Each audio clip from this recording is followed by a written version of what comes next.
Satanás falando. Cheio de sabedoria e formosura, minhas vestes foram preparadas com pedras preciosas.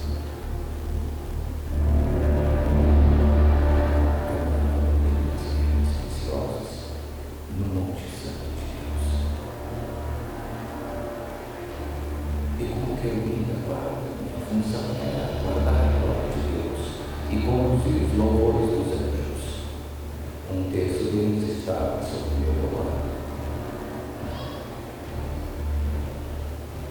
Lá não me faltava nada, mas um dia eu me vi refletido nas pedras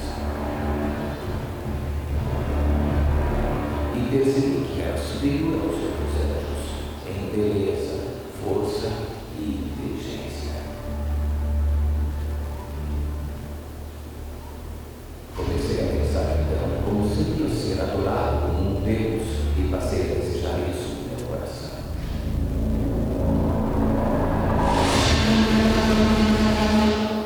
Do desejo passei para o planejamento, estudando como firmar o meu trono acima das estrelas de Deus e ser semelhante a Ele.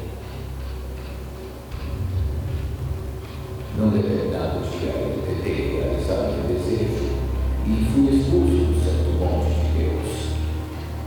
Junto comigo foram todos aqueles que seguiam o meu exemplo. Juntos formamos hoje o Império das Trevas. Eu invejo a raça humana e faço de tudo para destruí-la. Tudo porque o homem tem hoje a oportunidade de um dia eu vejo. Por isso, estimulo a soberba, o egoísmo, o ódio e principalmente o orgulho. Como eu amo o soberbo. Valorizo aqueles que nunca pedem ajuda e sempre acham que estão certos. São explosivos quando recebem qualquer tipo de crítica ou conselho. Desprezam a humildade, mas aceitam fazer a minha vontade.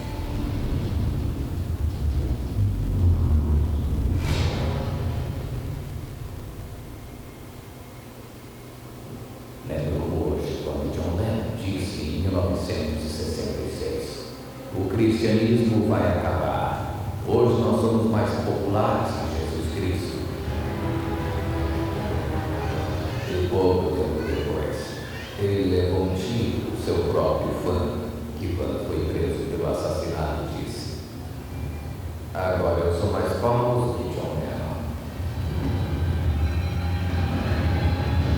Como eu gosto de colocar a criatura como meu criador. Aprecio a rebelião, apoio todos que blasfemam contra Deus e seus servos. Meus aliados são dominados pela arrogância, autossuficiência e não seguem a palavra santa. Seguem apenas suas próprias leis e desejos.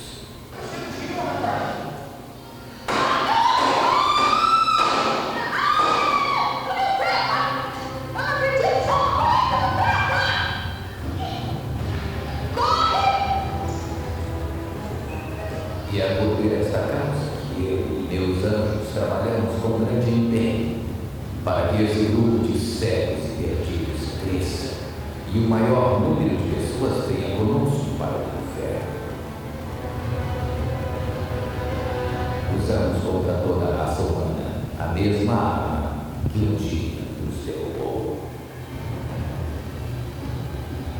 o orgulho. Amém? Então o que ele está dizendo aí? Né, uma ilustração. Mas o que o diabo fala no final? Usamos contra a raça humana a mesma arma que me derrubou. O que é, gente? Qual é o? Fala comigo, o orgulho. Mais forte, gente, o orgulho. É a arma que Satanás, é a última cartada que Satanás quer usar contra mim e contra você. Amém? O orgulho. O diabo sabe disso.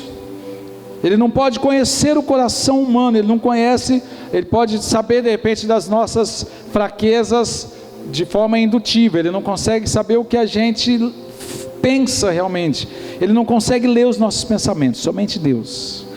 Mas nós vamos hoje meditar muito sobre isso, amém? Coloca a mão no seu coração agora, fala comigo assim: Senhor Jesus, que nessa noite o meu coração venha a ser uma terra boa, uma terra pronta para receber a semente da tua palavra, e que essa semente venha germinar, nascer, crescer e gerar fruto do teu Espírito Santo sobre a minha vida. Você crê nisso? Amém? Então Deus vai fazer. Mas hoje, com muito temor, trazendo essa palavra para nós. Sabe por quê, gente? Porque se nós não tomarmos cuidado, o orgulho é a última instância, eu posso dizer até, o orgulho é a última bala na agulha que o diabo tem, muitas vezes. Não é só contra aqueles que estão no pecado, contra aqueles que estão no mundo, contra aqueles que estão em várias correntes malignas somente, mas é contra também aqueles que estão na presença de Deus, é contra aqueles que conhecem a Deus, é contra aqueles que têm intimidade com Deus, da qual o próprio Lúcifer, que tinha intimidade com Deus. Por quê? Porque ele que ministrava o louvor a Deus, ele conhece toda a glória de Deus, mas ele caiu numa armadilha. E aí essa ilustração fala assim: olha, essa mesma armadilha que eu caí, eu vou fazer de tudo para que você caia. E essa armadilha é o orgulho, Então você que está anotando aí, você que trouxe a sua cadernetinha, fala para o irmão do salão: irmão, que bom que você trouxe o seu caderninho para fazer as anotações, os irmãos aí que sabem, da casa, o líder de célula, o vice-líder, que bom que você trouxe a caderneta para você fazer as anotações da mensagem, que você está sendo exemplo, para a sua célula, está sendo exemplo, que bênção, Anote aí o tema da nossa mensagem. O tema da nossa mensagem hoje é a arma que fez cair o diabo, ele quer usar contra nós. Você pode colocar: essa arma é o orgulho, amém?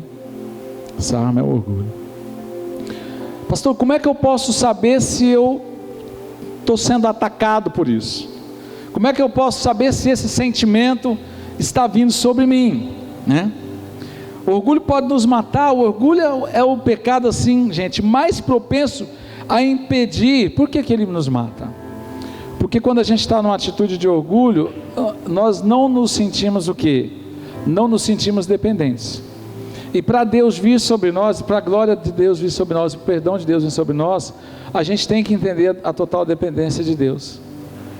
E por isso que eu estou falando que o orgulho é interessante. Mas, pastor, como é que nós vamos trabalhar e fazer uma autoanálise? Porque eu poderia estar falando assim: isso aí é bom para o fulano, para o irmão, para o fulano. Não, essa mensagem é para mim e para você que está aqui. Deus te escolheu hoje aqui para estar aqui, para ouvir essa mensagem e para fazer uma autoanálise sobre isso. A gente não pode considerar assim que, pai, a gente luta contra o orgulho, porque muitas vezes quem vai perceber isso? Quem vai perceber isso muitas vezes não somos nós, muitas vezes são os outros. Mas há uma forma de sondar o coração? Sim. Então eu queria que você põe um subtítulo aí, você que está anotando. Tem 7 atitudes que geram orgulho em nós. Coloca aí: 7 atitudes que geram orgulho, 7 comportamentos que geram orgulho em nós, amém? Primeiro, fala comigo assim: encontrando defeitos. Fala comigo: encontrando defeitos. Pode ser um semente de orgulho. Encontrando defeito o quê? Encontrando defeito em tudo. Tem gente que ele encontra defeito em tudo. Nada que você faz para ele tá bom, nada. Tudo que ele vai, tudo que ele vê, tudo que ele ouve, ele coloca defeito. Sabia disso? Ele nunca está contente, ele está sempre inconstante. E não dá para a gente perceber, porque quando o orgulho, pai, nos leva a filtrar somente aquilo que é mal, a gente não consegue ver nada do que é bom. Isso pode fazer muito mal para nós e para as pessoas que estão ao nosso redor. Olha lá em Tiago capítulo 1, verso 8. Olha a sua Bíblia aí, Tiago 1, 8. Interessante isso aí. Tiago 1, 8 fala sobre isso. Eu sempre estou vendo os defeitos das pessoas. Eu sempre vejo defeito em tudo. Eu não consigo conversar com ninguém, ou falar de alguém, ou expor sobre alguém, sem falar de um defeito. Sabia que indiretamente, inconscientemente, pode ser uma atitude de orgulho. Olha lá Tiago 1,8, o que está dizendo? Está dizendo o seguinte: o homem de coração dobre é inconstante em todos os seus caminhos. Quando a gente está com o nosso coração inconstante, insatisfeito, sempre colocando defeito, pode acontecer alguma coisa sobre isso. A gente pode pensar assim: pastor, mas será que eu realmente preciso ouvir isso? Essa mensagem não é para mim, essa mensagem é para fulano, ele sim, aquele reclama de tudo. Meu amigo tinha que estar aqui, minha esposa tinha que estar aqui, meu irmão tinha que estar aqui, meu pai tinha que estar aqui. Não, irmão, você tinha que estar aqui hoje. Quando a pessoa se sente, agora eu vou falar uma coisa grave, se sente espiritualmente orgulhosa, porque eu não estou tratando só com pessoas que, estou tratando com pessoas que conhecem a palavra, é um orgulho espiritual, tipo assim, eu sou tão espiritual que eu tenho orgulho disso. Nós vamos trabalhar os 7 temas nisso, mas deixa eu contar uma história para você de um pensador. Ele queria ser perfeito. Eu estou falando, não é só a pessoa que vê defeito em tudo, mas é a pessoa que se sente orgulhosa. Eu tenho orgulho de ser crente, eu tenho orgulho de orar mais, de buscar mais, eu tenho orgulho de ser bom naquilo que eu faço, né? Mas eu achei interessante isso. Quando a gente fica buscando defeito em tudo, não dá certo. Se a gente entender o propósito de Deus e a gente tirar o orgulho, a gente toda vez que vê alguma coisa e já querer uma autocrítica vir sobre nós, ou um pessoal, ou externa, a gente tentar filtrar o que é de bom naquela pessoa, o que é de bom. Isso vai trazer uma diferença muito grande para nós. Por que a gente só olha e vê os defeitos e a gente não consegue ver as qualidades? Essa atitude pode ser uma atitude de orgulho. Essa é a primeira atitude. E um sentimento de orgulho é quando eu vejo defeito em tudo. Nada para mim está bom, sempre as coisas para mim estão imperfeitas. Sempre precisamos melhorar? Sim. O ser humano não é perfeito. Como falamos semana passada, a igreja não é perfeita. Não é. E nós também não somos perfeitos. Mas eu e você temos muitas qualidades. E o nosso grande problema é que a gente nunca foca as qualidades. A gente só foca os defeitos. E isso pode gerar em nós sim um sentimento de orgulho. Amém, gente? Amém? Segundo ponto, que eu posso definir se eu estou com a semente do orgulho sendo gerada no meu coração. Fala comigo assim: um espírito severo. Pastor, o que é um espírito severo? Então a palavra severa, fulano é severo, é quando você é rígido demais. Você é rígido demais com todos. Você é implacável. Ou Josias é implacável, é rígido. Nós somos rígidos, nós somos implacáveis. Não há, ou é certo ou é certo. Para nós não tem o errado. Mas pastor, a Bíblia fala que nós temos que ser certos. Sim, irmãos, a Bíblia fala, o próprio Jesus falou: olha, vocês têm que exceder os fariseus. Mas eu estou falando da atitude de coração. Sabe por quê?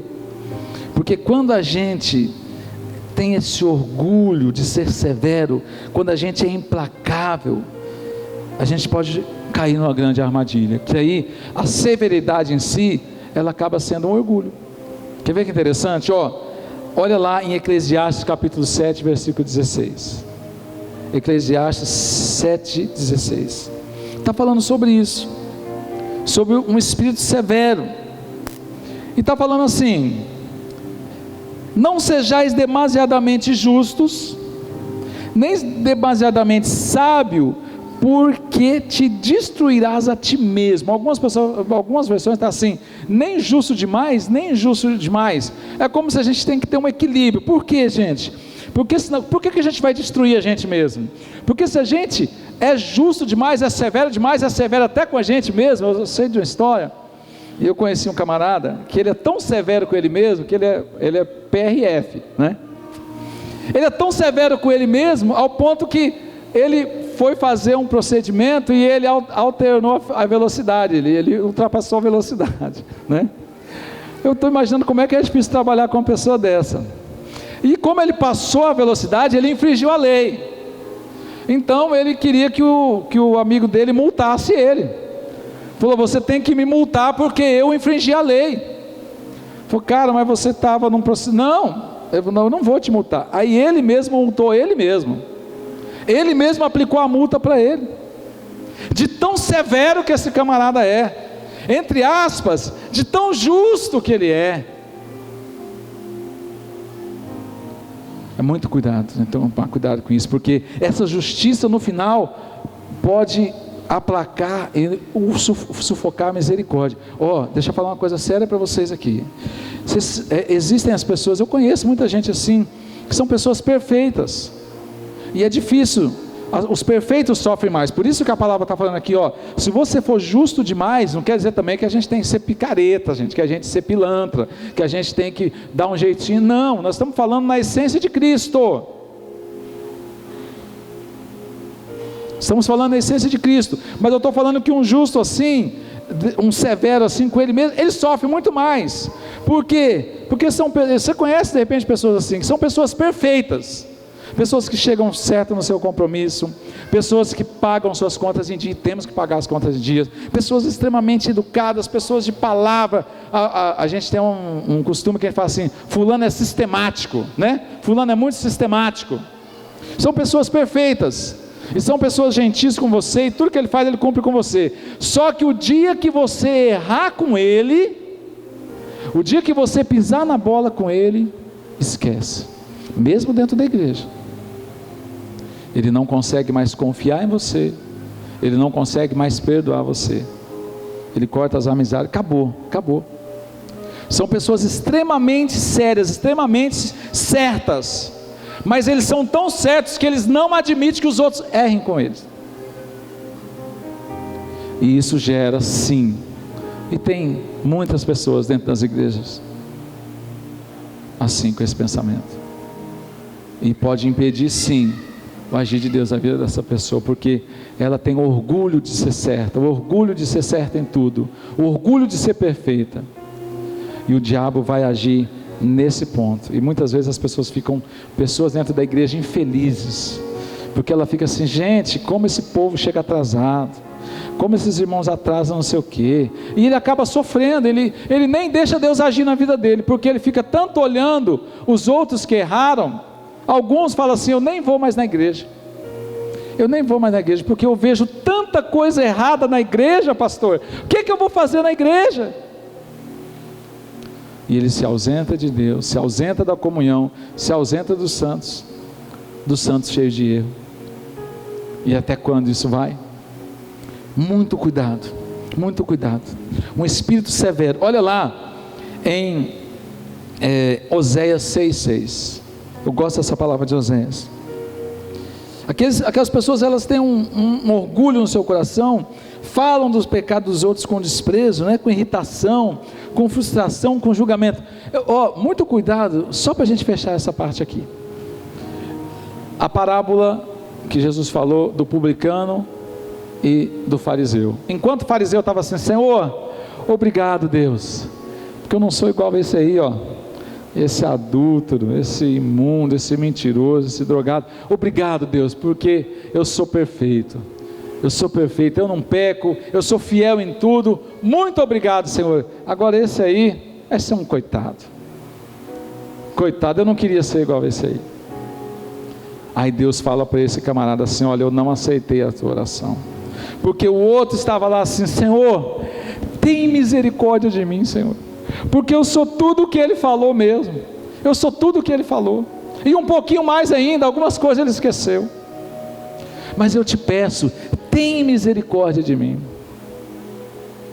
E muitas vezes o orgulhoso vai falar assim: Senhor, manda um raio aí, Senhor, consome essa criatura aí, está estragando a terra, salva e leva. Muito cuidado com o espírito severo, que muitas vezes por trás desse sentimento da rigidez, pode estar o sentimento de orgulho. Aí está o que Oséias falou aqui, ó. Olha aqui, ó, Oséias 6,6, quem achou, diga amém. Diz o seguinte, Deus falando: porque eu quero a misericórdia e não o sacrifício. Eu quero o conhecimento de Deus mais do que os holocaustos. Eu quero que vocês exerçam misericórdia. Eles eram tão rígidos em seguir realmente, em seguir ali o sacrifício, em fazer a coisa certa, entre aspas, por causa da regra. Eles eram tão rígidos, os judeus, em seguir a regra, mas eles não tinham misericórdia. E toda vez que a gente olhar para alguém que está em pecado, que está caindo, o nosso olhar tem que ser de misericórdia, irmãos.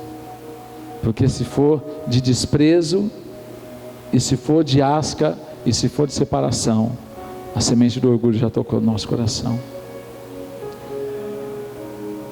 Essa é a segunda semente. A terceira semente, ponto 3, anota aí, fala comigo: a superficialidade. Vamos lá, 1, 2, 3 e... superficialidade. É tudo o que, gente? É o que? Tudo superficial. As pessoas são superficiais. É tudo assim. É um orgulho assim que ele está no nosso coração, mas a gente não está preocupado com o que está acontecendo. A gente está mais preocupado com a opinião dos outros. A gente está mais preocupado com o que os outros vão falar. A gente está mais preocupado. Então, olha, eu vou dar 3 exemplos para vocês importantes, mas vamos pegar aqui só essa primeira parte aqui, Jeremias 6,14, acha aí Jeremias 6,14, essa superficialidade, tudo de forma superficial, é uma atitude, gente, muito perigosa. E nós pastores, você que é líder de célula, você que é discipulador, você que é discípulo, ouça o que eu estou falando para você de uma forma com muito temor mesmo. Essa semente, nós vamos, em nome de Jesus, nós vamos sufocar ela aqui, vamos matar ela aqui, né? Na igreja, nós vamos trabalhar e pedir ao Espírito Santo de Deus, com muito jejum, com muita oração, tem que ter isso. Lembra quem estava quinta-feira aqui, lembra que foi falado? Porque a superficialidade é um negócio seguinte, é aquele negócio assim, ó, você encontra o irmão está arrebentado. Irmão, como é que você está, meu irmão? Tudo bem? Falou, pastor, tudo ótimo. Está tudo ótimo. Está nada, tá? Aí eu sei que não está bem. Eu sei que você não está bem. Aí eu falo, irmão, amém. Então é eu fingindo para você que eu não sei, e você fingindo para mim que não está tudo bem. Irmãos, isso é muito perigoso, quando a igreja caminha para esse lado. Um monte de gente ferido, um monte de gente machucada um com o outro, e ninguém tem coragem de chegar e abrir o coração para o outro. E está todo mundo que está tudo bem, e está tudo bem, irmãos, pastores, líderes, um brigado com o outro, um magoado com o outro, um chateado com o outro, e ao invés de eles chegarem e sentarem, tratarem, chorarem junto, abraçar, conversar, não, é um fingindo que está bem, é o líder de célula fingindo que está bem com o outro. Irmãos, quando isso vai acontecendo numa igreja, isso mata uma igreja, porque está todo mundo fingindo que está tudo bem, e ninguém confronta, e ninguém fala, e ninguém mostra, e a igreja vai morrendo, e as pessoas não vão se convertendo, Jesus não vai salvando, não vai curando, as pessoas chegam na igreja e não voltam mais, e a coisa vai desanimando, e o pessoal, não, a gente não pode tratar, porque senão, irmãos, é muito sério isso aí. Olha lá Jeremias 6,14, olha o que está falando lá, mas é um texto da Bíblia, da qual Jeremias estava falando que seria atacado o reino de Israel. Ele fala assim, olha, e curam superficialmente a ferida da filha do meu povo, dizendo, paz, paz, quando não há paz. O que está dizendo aí? Na verdade Jeremias está falando assim, gente, o negócio está feio, os caldeus estão chegando, Nabucodonosor, né, a Babilônia está chegando, vai arrebentar com todo mundo, eu estou avisando vocês, mas vocês estão falando, não, está tudo em paz, está tudo bem, vamos deixar quieto. Gente, isso é muito perigoso quando acontece também numa igreja, porque a igreja é corpo, igreja é corpo, é a mesma coisa aqui. Vamos pensar que eu machuquei minha mão, só que eu não passo o remédio, eu não vou no hospital, e deu um corte profundo, então, e eu não mexo, e o pessoal, eu com medo de médico, inclusive vocês sabem que homem tem medo de médico, eu não tenho, mas os homens, o que mais mata o homem, já foi comprovado, é medo de médico, é o que mais mata o homem. Os homens deixam para ir para o médico só hora que estão morrendo, né? E é o que mais mata o homem hoje, em todo lugar, né? Então uns irmãos aí que só Jesus na causa, o irmão tem 2 metros de altura, mas se ele vê uma injeção, desmaia. E vamos pensar junto, eu não estou falando de ninguém daqui não, tá, irmãos? Mas olha, vou falar uma coisa séria contigo. Eu machuco a minha mão, e aí minha mão começa não, está tudo bem. Irmão, sua mão está, vamos pôr gelo. Não, está tudo bem. E a mão vai inflamando, está tudo bem. E a inflamação vai para o braço. Não, mas está tudo bem. Daqui a pouco vem para os órgãos vitais. Quando vê, a infecção já tomou tudo, irmãos. E vem a morte. Assim é na igreja, assim é no corpo de Cristo. Quando há situações e a superficialidade vem, e as pessoas simplesmente querem ser superficiais, querem demonstrar que está tudo bem, para o fato de não querer ser ajudado, entendendo? É um orgulho no coração. A gente está preocupado, o que vão falar de mim, o que vão pensar de mim. Irmãos, é melhor você perder a sua reputação do que você perder sua salvação. É melhor você confessar uma tentação do que você depois confessar um pecado. Mas a superficialidade faz com que a gente pense que está tudo bem, e daqui a pouco, lembra que eu falei? A igreja morre, porque está todo mundo falando que está tudo bem. A semente do orgulho chega ali e mata, né? Nós não podemos, a palavra de Deus fala claramente sobre isso, tá? Nós temos que tomar muito cuidado. Meu tio, aconteceu isso com meu tio, lá em Mirante da Serra. Ele estava vindo 6 horas da manhã do sítio para a cidade, caiu na ponte, caiu lá, né? Ponte de roça, você sabe como é que é, fica lisa, né? Verde, puf, caiu. Não deu nada aqui, mas internamente ele quebrou quase 5 costelas. Aí chegou em casa, uma cair e tal. A minha tia, vamos para o hospital? Falou, não, está tudo bem. Não, vamos para o hospital? Não, está tudo bem. Deu 9 horas, começou a vomitar sangue. Não, está tudo bem. Aí quando desmaiou, levou para Ouro Preto, já chegou morto. Por quê, irmãos? Só uma ilustração. Superficialidade, o medo. Não, está tudo bem, não vamos resolver não, vamos deixar passar, vamos esperar. Semente do orgulho pode estar plantada aí nessa situação. Amém? Então fale comigo aqui: vendo defeito em tudo, sendo severo demais e superficial. Atitudes que a gente pode identificar que o orgulho está ali, latente no nosso coração. Agora fala comigo: postura defensiva. O que é a postura defensiva? Gente, o irmão está sempre armado, o irmão está sempre assim, você encontra ele, graças a paz, irmão, amém, irmãos? Está tudo bem, irmão? Por quê? O que te interessa? Quem falou alguma coisa de mim? O que falaram de mim, pastor? Fala logo. Você encontra o irmão já está assim para o seu lado, vendo? Dependendo do irmão também, você vai dar um abraço nele, ele já faz assim, vendo?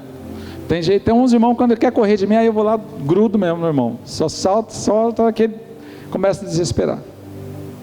A pessoa já está sempre na defensiva, a pessoa já está sempre preocupada,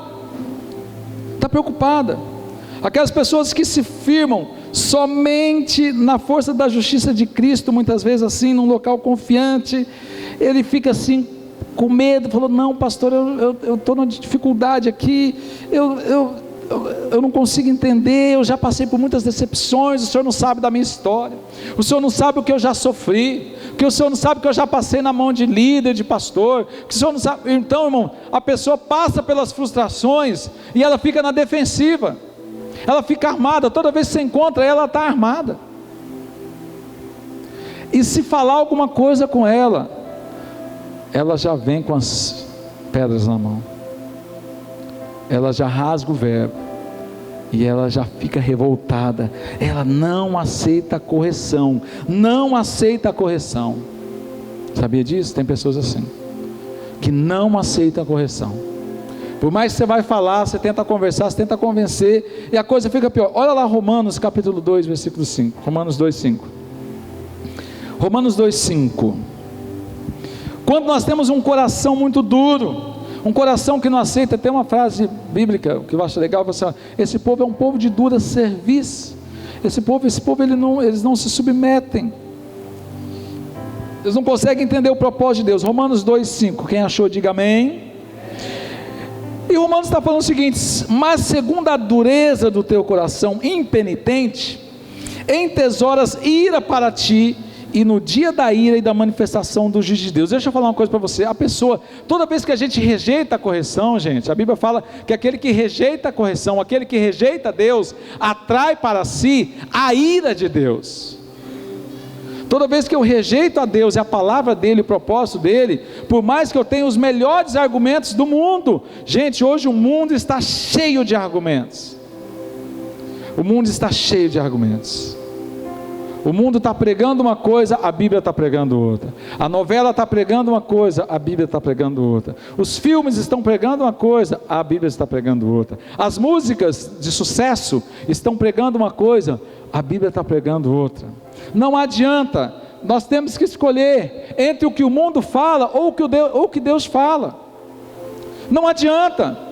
Então, quando a gente endurece o nosso coração diante do juízo de Deus, diante da palavra de Deus, a gente atrai, a Bíblia fala, a gente atrai a ira de Deus para nós. E a Bíblia fala sobre isso, que o nosso coração, quanto mais duro for, a queda vai ser maior. A pessoa fica na defensiva, seja num desafio, seja numa repreensão, ela não consegue entender que para o cristão humilde, quanto mais o mundo se manifestar contra ele, mais silencioso, mais tranquilo ele vai ficar. Coração disposto a obedecer. Quando você ouvir a voz de Deus, não endureça o seu coração. Quando você ouvir Deus falar contigo, não deixe o Satanás colocar na sua mente os argumentos.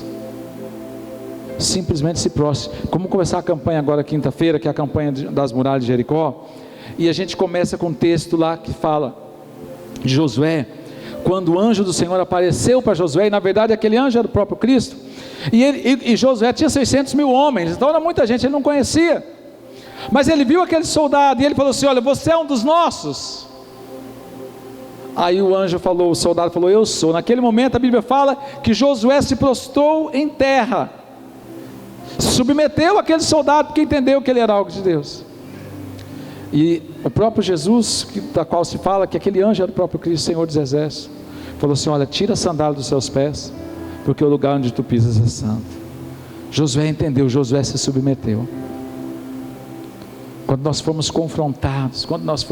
confrontados, seja pela palavra, seja por circunstâncias, irmãos, não podemos ficar simplesmente na defensiva, porque muitas vezes no espírito de defensiva e comportamento de autodefesa, e ficar irado, até o texto, a ilustração do vídeo mostra isso, é sinal que o orgulho está correndo forte nas nossas veias. Nós temos que fazer uma transfusão de sangue. Sabe o que nós temos que fazer?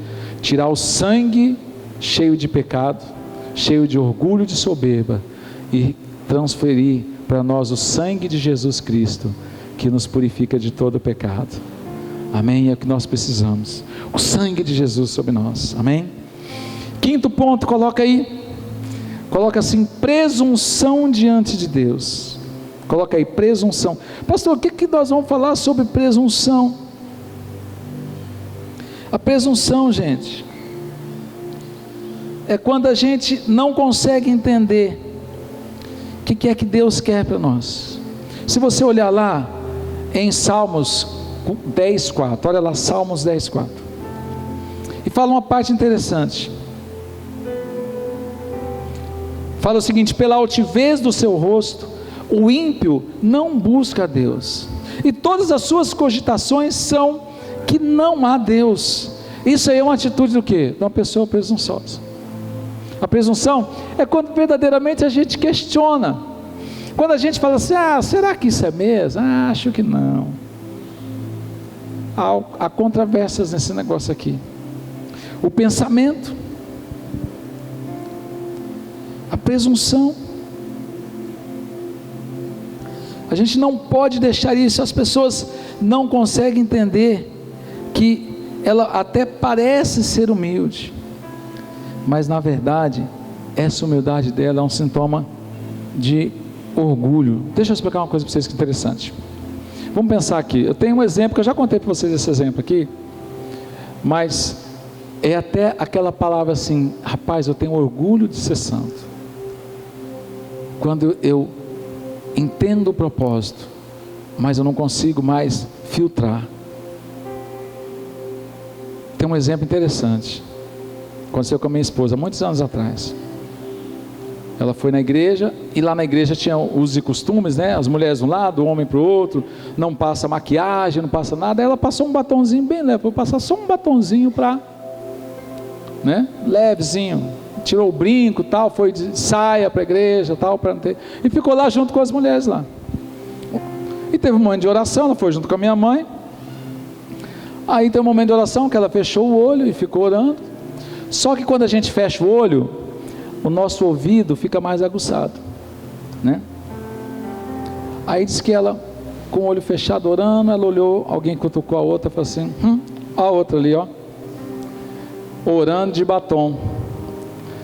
Será que ela está pensando que Deus vai ouvir essa oração dela? Presunção. Tem outro exemplo também de uma pessoa, testemunha, que contou para mim.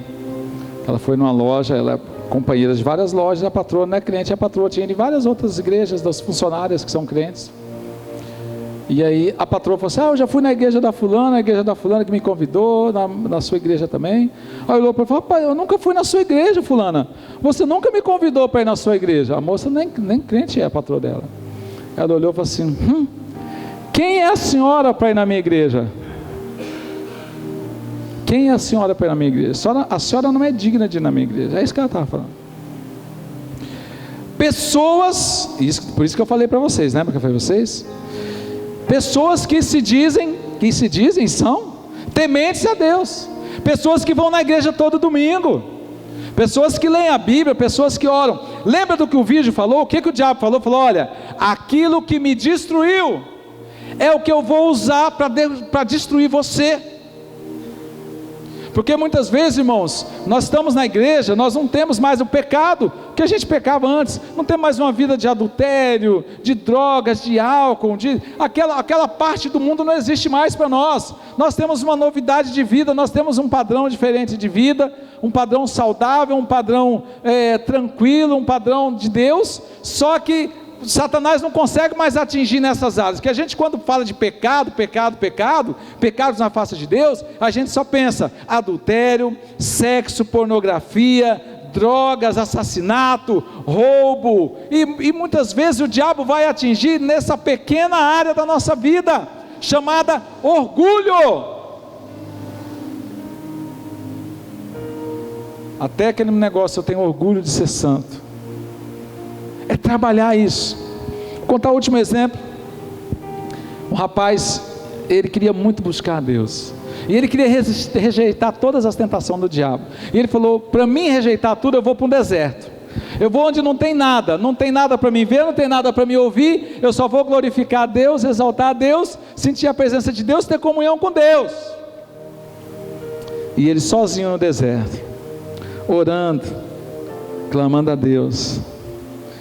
Aí ele falou assim, o diabo soprou no ouvido dele, falou assim: será que tem alguém que busca mais a Deus do que eu? Senhor, não tem. Aí o diabo soprou no ouvido dele e falou assim: e se eu falar para você que tem? Sabe por quê, gente? Ele entendeu, falou: não, Senhor, tenha misericórdia de mim. Eu não vou precisar fugir das pessoas, fugir das coisas, me isolar para mim não pecar, me isolar de tudo para não pecar. Não é isso que vai nos fazer mais santos. Isso pode nos deixar muito mais orgulhosos. E o orgulho vai nos afastar de Deus. Vamos para a penúltima parte. Fala comigo assim: desespero por atenção. Desespero por... O que é desespero por atenção? Vamos pensar juntos aqui. Primeiro foi a presunção. A segunda foi, a quinta foi a presunção de entender o propósito. O desespero por atenção, ele está mais ou menos o seguinte assim: a gente quer atenção, e o orgulho é isso, eu quero ser reconhecido, eu quero, mas ao mesmo tempo eu faço o contrário. Vamos pensar aqui um exemplo assim, da pessoa que vem para a igreja, e ele fala assim: pastor, eu entrei na igreja, e eu saí no culto, mas ninguém me notou. Ninguém me notou, ninguém percebeu minha presença. Parece que não, parece que eu tipo assim: pastor, eu não sou ninguém. É só para a gente pensar, eu estou trazendo esse pensamento para você. Eu fui, eu entrei, eu saí, ninguém me cumprimentou. Mas muitas vezes também a pessoa, ela entra quietinha, ela entra muda. Já viu que a história, a pessoa entra muda e sai calada? Ela entra quietinha, já senta lá no banco dela, a hora que o pastor fala o amém, ela já está lá no portão. E ela já vai embora, falou: ninguém falou comigo. O grande problema não é o sentimento, não é somente a atitude de ninguém me viu na igreja, mas a verdade é você: não, mas eu nem quero ser notado, eu nem quero que o pessoal me perceba, mas eu estou muito chateado porque ninguém me percebeu. Na verdade, você realmente queria ser notado, sim, mas você ficou chateado porque ninguém te percebeu. E isso pode gerar sim o sentimento de orgulho, de querer ser notado. Não e esse desespero, gente, ele é uma forma inconsciente. Sabe por quê? É muito forte que eu vou falar isso para você agora. Sabe quando acontece isso? E eu quero que o Espírito Santo revele na sua vida isso hoje. Quando a gente fica chateado que a gente foi em um lugar. Vai acontecer da gente ir num lugar e não ser bem recebido. Em vários lugares eu já fui mal recebido. Mas vai acontecer muitas vezes da gente só querer ser servido. E a gente acha que ser servido é a melhor forma de trazer a ilustração de Cristo para nós. Porque quando fala assim, servo, né? O fulano é servo. Não, eu sou um servo de Deus. Mas na maioria das vezes quando a gente fala eu sou um servo de Deus, eu não estou entendendo que eu tenho que servir. Eu estou entendendo que eu tenho que ser servido. E o Senhor Jesus falou isso. O Senhor Jesus falou isso. Ele falou lá em Lucas, abre lá Lucas 22, 27. Eu quero esse exemplo de Cristo. A pessoa, ela tem um orgulho, ela tem a fome de atenção, ela quer que as pessoas respeitem, veneram, tudo bem, de todas as formas, mas nesse alto grau, mas também tem esse grau que passa despercebido na vida das pessoas. Por quê, gente? Porque olha o que Jesus falou aqui, ó. Lucas 22, 27, estamos terminando. Ele falou assim: olha, pois qual é maior que está à mesa, ou quem serve? Ele falou assim, Jesus falando: gente, qual é o maior? É o que está à mesa ou quem serve? Ele falou assim: por acaso, porventura, não é quem está à mesa? Eu, porém, vos digo que sou como aquele que serve. Eu fiz essa mesma ilustração na primeira reunião. Olha para mim aqui é a mesa, tá? E eu estou aqui para ser servido, e o garçom vem, e Jesus estava falando isso. Então, para a gente entender qual é o que está sendo honrado, é o que sentou na mesa para jantar. E quem é que está sendo desonrado? É o garçom que está servindo. Falou: poxa, o garçom tem que servir, tem que fazer o que eu quero, serve aqui, prepara isso aqui. Aí Jesus está falando: não, gente, no reino de Deus é o contrário. No reino de Deus, a maior honra é para quem serve, não para quem é servido. O grande problema é que a gente só vem para a igreja para ser servido. A gente não vem para a igreja para servir. E Jesus está falando para nós, para mim e para você: a maior honra é aquele que serve. Então por isso que muitas vezes: pastor, mas ninguém me chamou para nada. Mas você se ofereceu para quê? Não, eu me ofereci, mas não me chamaram. Mas você se prontificou até aonde? Porque Cristo está falando, ao invés de a gente querer ser servido, a gente tem que procurar servir. Esse é o diferencial, gente. Aí, quando a gente tomar a atitude de deixar o Espírito Santo trazer isso para o nosso coração, a nossa história vai mudar. Quando a gente falar assim, as pessoas, ninguém me visitou, pastor. Aí o pastor fala, irmão, mas você visitou quantos? Irmão, ninguém veio na minha casa quando eu estava doente. Irmão, mas você avisou quantas pessoas? Irmão, mas eu não ganhei nenhuma alma para Jesus. Mas você falou de Jesus para quantas pessoas? Você entendeu? Ao invés, essa é a grande batalha, ao invés da gente trazer para nós a responsabilidade que não estamos sendo servidos, a gente inverter, colocar em nós a responsabilidade de servir. E nós vamos ver a diferença nisso. Colocar em nós a responsabilidade de servir vai matar esse desespero por atenção, que age muitas vezes inconscientemente. Irmãos, existe aquele negócio, fala, pastor, eu tenho orgulho de ser pobre, eu tenho orgulho, eu sou pobre, mas eu sou limpo, né? Ou então assim, eu não vou lá naquela igreja, porque só tem rico lá naquela igreja, eu sou pobre. Na verdade é uma atitude de orgulho. Ou quando alguém fala assim, não, eu não vou lá naquela igreja porque as pessoas não são do meu nível, é uma atitude de orgulho. Quando que nós vamos entender isso? Quando a gente coloca no nosso coração, Senhor, coloca no meu coração um coração de servo, eu quero que o Senhor me dê graça para me servir, e quando eu vou servir, as coisas vão acontecer, amém, gente? Glória a Deus, pessoal, amém? Se nós entendermos, olha lá, você que está lendo aí, está anotando, que eu tenho que parar de ver defeito nas pessoas, e até muitas vezes em mim, que eu tenho que ter um espírito brando e parar de cobrar muito das pessoas e de mim mesmo, que eu tenho que parar de ser superficial e realmente abrir o coração e procurar mostrar e contar para alguém, pedir ajuda do que está acontecendo. Quando eu tenho uma postura defensiva, de arrogância e de soberba, de não querer ser tratado, e quando eu sou presunçoso diante das pessoas, me achando melhor, querendo uma atenção, muitas vezes inconsciente, eu posso também estar negligenciando aos outros. Coloca aí no texto, o último ponto, negligenciando os outros. Pastor, como é que eu vou negligenciar os outros? É quando eu tenho preferência por algumas pessoas, e eu separo outros. É quando eu não consigo entender que o reino é para todos, que a salvação é para todos, que o perdão é para todos, que a experiência de fé é para todos, e que é muito difícil, mas nós temos que tratar todos iguais. Você sabe o que aconteceu? Aconteceu quando Jó, capítulo 32, 31, olha aí, Jó 32, eu gosto dessa frase e eu também vou ler sobre Pedro. Jó 32, 21 diz o seguinte, Jó falando, que não faça eu acepção de pessoas, e nem use das palavras lisonjeiras com o homem, né? Assim, eu não posso, essas lisonjeiras aí, se você for em outra versão, lisonja, é de bajulação, eu não preciso ficar bajulando ninguém, mas eu não posso fazer acepção de pessoas. E nós vamos mais para frente ainda, pode haver alguém que está lutando mais com isso, alguém que está na presença de Deus, lembra que eu estou falando isso para vocês, pessoas que realmente estão na presença de Deus. Atos 10, 34, para a gente fechar, depois a gente fecha com Salmo 139, Atos 10, 34, abre a sua Bíblia.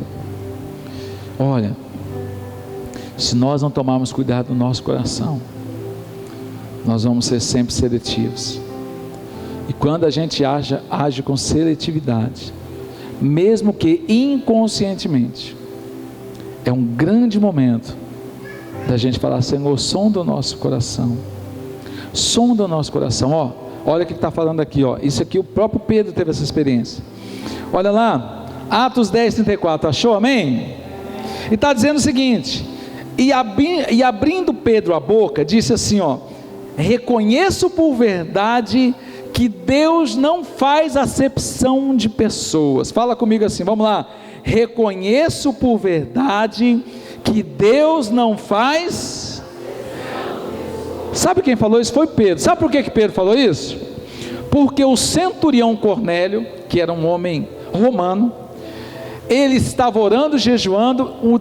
Deus aparece para ele e fala: olha, vai em tal lugar, em tal casa, assim, assim, e chama Pedro para pregar para você, e para sua casa. E Pedro estava orando lá, e ele teve uma visão, e Deus falou para ele: olha, vai vir um rapaz aqui, e vai te chamar para você pregar para ele. Só que Pedro era judeu, e o Cornélio era um centurião romano. Um centurião é uma pessoa que comanda 100 guerreiros, e toda a família.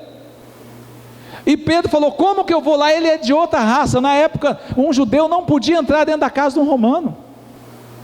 E quando Pedro chega, e Cornélio fala: Deus mandou, e Deus mandou, então entra. Quando Pedro entrou e pregou naquele lugar, a Bíblia fala que a glória de Deus se manifestou no meio dos romanos, e eles foram cheios do Espírito Santo, e eles foram batizados, e houve salvação naquele lugar. E aí Pedro olha e fala assim: agora eu reconheço que Deus não faz acepção de pessoas, porque Ele mesmo fazia acepção. Muitas vezes a gente coloca no nosso coração que Deus faz acepção de pessoas, e Deus não faz. Quando a gente fala assim: Deus não me ama, Deus não me ouve, Deus não, por que Deus só ouve o fulano, não ouve eu? Por que Deus só abençoa aquela pessoa e não me abençoa? O que eu tenho? Por que Deus não olha para mim? Quero falar para você hoje: Deus não faz acepção de pessoas. E quando a gente deixa esse sentimento entrar no nosso coração, e quando até nós fazemos, por que eu estou falando isso aqui, quando a gente negligencia os outros, a gente vai impedir do agir de Deus na nossa vida, meu irmão. Talvez haja mais de nós lutando contra esse orgulho. Talvez há mais de nós lutando contra esse orgulho dentro de nós. Mas pastor, como é que eu vou sobreviver a isso? Anota aí, Salmo 139, 23, 24. Anote aí na sua agenda, que você está anotando, e fique de pé em nome do Senhor Jesus. Aleluia. Glória a Deus. Eu vou pedir para o Gustavo colocar um vídeo agora. Vou aproveitar hoje, gente, hoje o tempo está no tempo de Deus. Mas eu queria que você fizesse só essa canção comigo, só esse primeiro ponto. E o Gustavo vai colocar o vídeo para nós lá. E esse texto, ele fala claramente sobre isso. 1 Coríntios